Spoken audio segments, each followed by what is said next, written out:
So I'm going to talk about today. God put in my heart about the Sabbath day. That is the fourth commandment in the Bible. Most people ignore it, but it's the most important and valuable commandment. The Sabbath day is to hold this day of rest of the Lord's day holy. So that is 6 days the Lord made the earth and heavens, and the last day he rested. So it means that he worked and made the heavens and earth in 6 days, and then the last day he rested, which is holy. Hence, in life, you work all your life, and then the last day, when you pass away and you rest.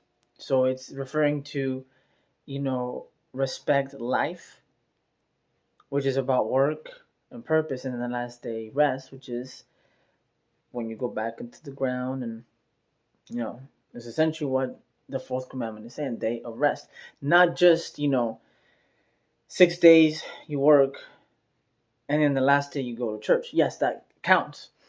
That's the same thing. That's what we practice and do because that is an honorary custom and practice to what is done. Some people, like Seventh Day Adventists, go on Saturday, which was originally from Jerusalem, and everyone else does it on Sunday because that's the last day of the week before people start again on Monday and work. So one is based on work, the way life and society and the world has shaped around, Christ and everything that, you go from Monday to Saturday and then last day you go to church and then you come back to work on Sunday. Hence, the last day, the Sabbath day, the seventh day, that's when you go to church. And it's the same.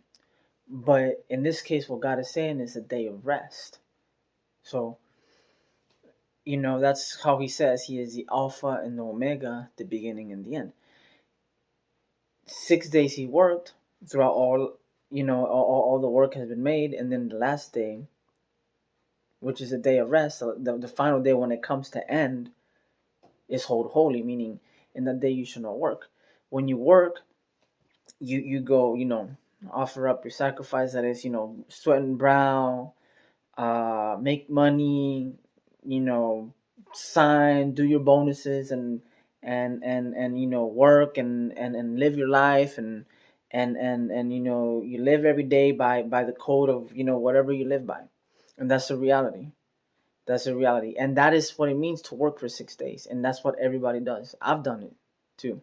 Everybody has done that, but on the last day, when God comes to reap, as we say, the last thing he comes like a reaper, he comes to reap. That is the rest day, day of rest. That's when you hold it holy and you do not work during that day. I mean, during that day, you don't do things like that. Just like when Jesus came into the synagogues and he saw all the tables and was kicking them and flipping them upside down. Why? Because he was saying my house will be a house of prayer, not a den of thieves. Meaning, during the day when he shows up, which is his day of rest, people have to hold it holy. You cannot work during that day. That's what it means. That one day you shouldn't be doing work like that. You should be honoring his day because it's a day of rest. Meaning the other times you're allowed to do whatever you want, except that one time because that's his day.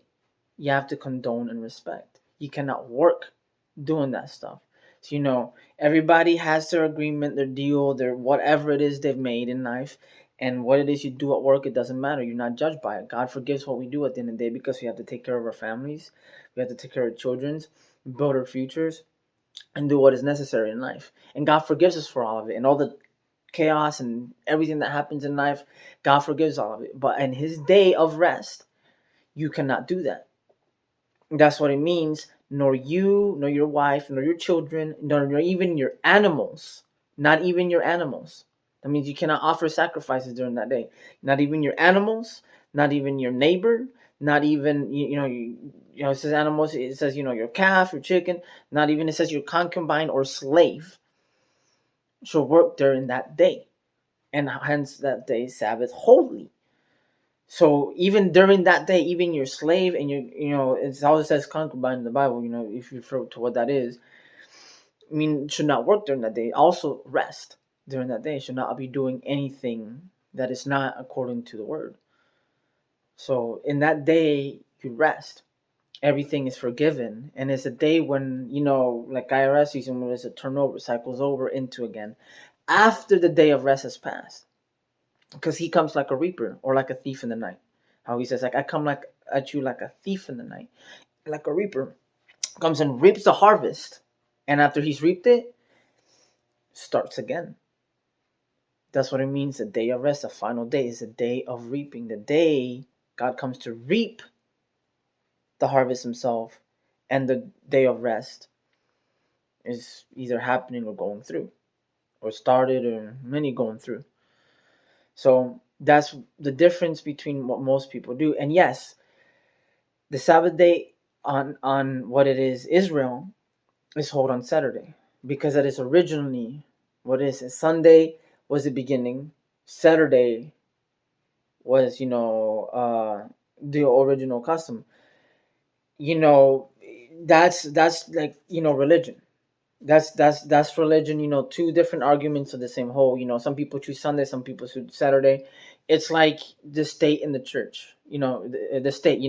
The state will argue with the church, and the church will argue with the state. That's different between, what essentially that the state and the church. The state will celebrate one day and the church will celebrate another. That's how things have been done for a while, but both can sometimes conflict on the fact, but and nonetheless both are the same.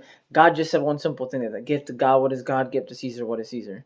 If you do it on Saturday, you do it on Saturday. If you do it on Sunday, you do it on Sunday. It's just depending what kind of person you are and what God called you to do on that. But the day of rest is referring when God comes to reap the harvest. That is all the souls he's gathered in life. That's what it truly means. And the reason I know is because every time God explains, the tares among the wheat, I come at you like a thief in the night. I come like a reaper to reap the harvest. Every time God comes at the very end, he sent Lot and Sodom and Gomorrah to prophecy. How he sent Christ to prophecy before, what was essentially the Roman Empire and Israel and everything that happened. When he sent, you know, let's see who else. Lot and Sodom and Gomorrah. Just said, Moses and Egypt. Moses, the day of rest. He didn't want to let the Hebrews and the Israelites rest. He kept using them as slaves instead of letting them go. He came at you, then they had the 10 plagues and stuff like that. It's the same whole day of rest. You have to let that day, those rest. You have to hold that day as a day of rest. Not just day, but, when it comes to people, same thing. And, and the Bible just explains over and over again the same thing, what it actually means. When God comes like a reaper, he comes to, end as an end. The last days is the end. So it's, God is telling you things have to end to begin again. And that's what God is saying over and over again. Why? Because he realizes that things have gone a certain way that are not just to his liking, but that are destroying and going against what God originally planned man to do and his purpose and will. And he comes to end one thing and rest during that time to begin again the next. That's what it truly means. That's what it truly means. Last day, hold rest is, don't work, don't do things like that during that day. So that way, things can begin again. And those who respect that always survive. Moses, Noah, Lot, even Job, David, Abraham, every single one of his people who have followed him again and again, same thing. So when you see one of them and it's for a reason, because they honor the day of rest of the Lord. So that is exactly what I come to explain, and hopefully you understand what it is I'm trying to tell you. Those who have ears, listen, kind of situation. Thank you, and maybe some might understand what I'm saying, because if when he comes like a thief in the night, that's when you have to understand what it means. He comes to give everybody according to their works. So, thank you and shalom.